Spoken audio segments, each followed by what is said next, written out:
ভাষাটা কেন গুরুত্বপূর্ণ বুঝি হচ্ছে আকাঙ্ক্ষা, বাসনা, কামনা শব্দটা আমরা ব্যবহার করি ইহলৌকিক চাহিদা।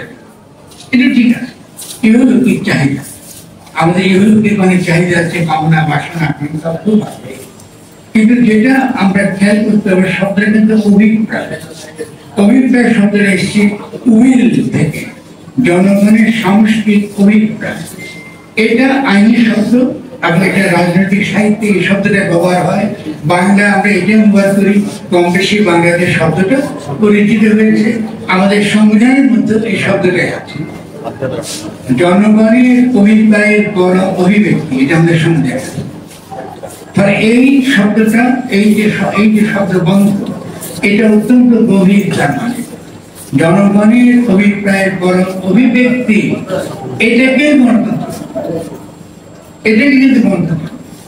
আমরা সমাজে দেখেন যেহেতু চিন্তার কথাটা বলেছি, সজীব এবং সক্রিয় চিন্তা আমরা করি না, যেহেতু আমরা করি না, ফলে এই যে কথাটা জনগণের অভিপ্রায়ের বড় অভিব্যক্তি, এবং সেটা যখন জীবন্ত হাজির হয় গণ অভ্যুত্থানের মধ্য দিয়ে, এটাই কিন্তু রাষ্ট্র, এটাই কিন্তু জনগণ, এটাই কিন্তু জনগণের অভিপ্রায় বাস্তবে বর্তমান হওয়া।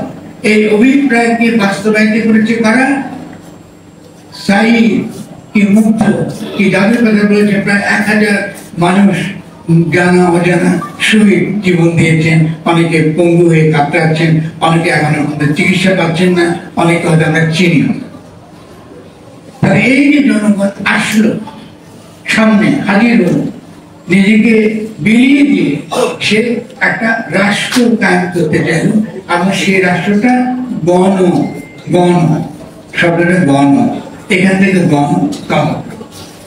ঠিক আছে, এটা খুব গুরুত্বপূর্ণ বুঝতে পারা যে আমাদের সমাজে এখনো পর্যন্ত গণতন্ত্র বলতে আমরা নির্বাচন করি, বুঝলি কিনা বলেন?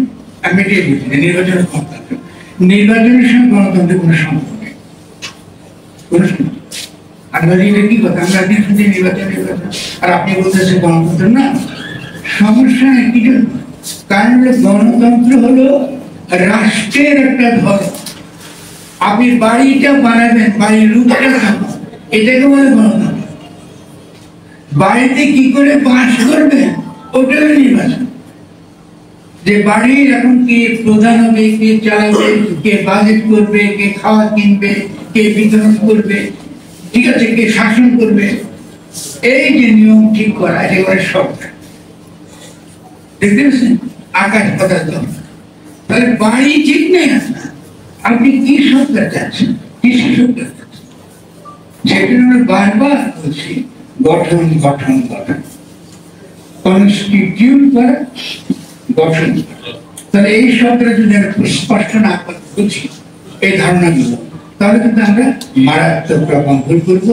ঠিক তরুণরা, যে তরুণরা এই গণঅভ্যুত্থানে অভূতপূর্ব নেতৃত্ব দিয়েছে, আমি তাদেরকে প্রশংসা করতে, আপনারা দেখেছেন বিভিন্ন সময় প্রশংসা করেছি।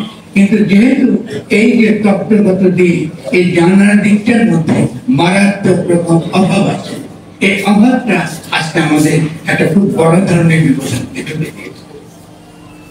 ঠিক আছে, আমি বলবো যে তরুণদেরকে আমাদেরকে অবশ্যই ভালোবাসতে হবে, তারা কিন্তু আগামী দিনে দেশের নেতা নেতৃত্ব। কিন্তু বুদ্ধিজীবী তার প্রতি নেতিবাচক ধারণা, আমি যেহেতু নিজেকে মনে করি সজীব এবং সক্রিয় বুদ্ধিজীবীদের চর্চাটা রাষ্ট্র গঠনের গোড়ায়। আমাদের ইচ্ছা, আকাঙ্ক্ষা, কামনা, বাসনাকে একটা অভিপ্রায় হিসেবে রূপ দেয় বুদ্ধি, আমাদের প্রজ্ঞা এটা রূপ দেয়। এটা যদি আমরা চর্চা না করি, সমাজে না থাকে, সে রাষ্ট্রে আপনি হাজার হাতুড়ি পিটিয়েও আপনি কি করবেন, আপনি গণতন্ত্র আনতে পারবেন। কারণ এটার সঙ্গে আমাদের অভিপ্রায়, যেখানে আমরা হাজির আছি, নিজেকে জিজ্ঞাসা করেন এই ধারণাগুলো আপনার কাছে পরিষ্কার কিনা।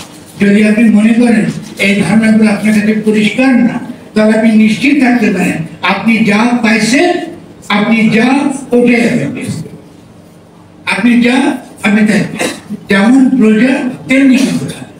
মানে আগে কিন্তু বুদ্ধিজীবীদের ক্ষেত্রে, চিন্তার ক্ষেত্রে, ডিসকোর্সের ক্ষেত্রে, আলাপ আলোচনার ক্ষেত্রে আমাদেরকে একটা সামষ্টিক ইচ্ছা তৈরি করতে হবে, সামষ্টিক অভিপ্রায়। এটা ছিল সব।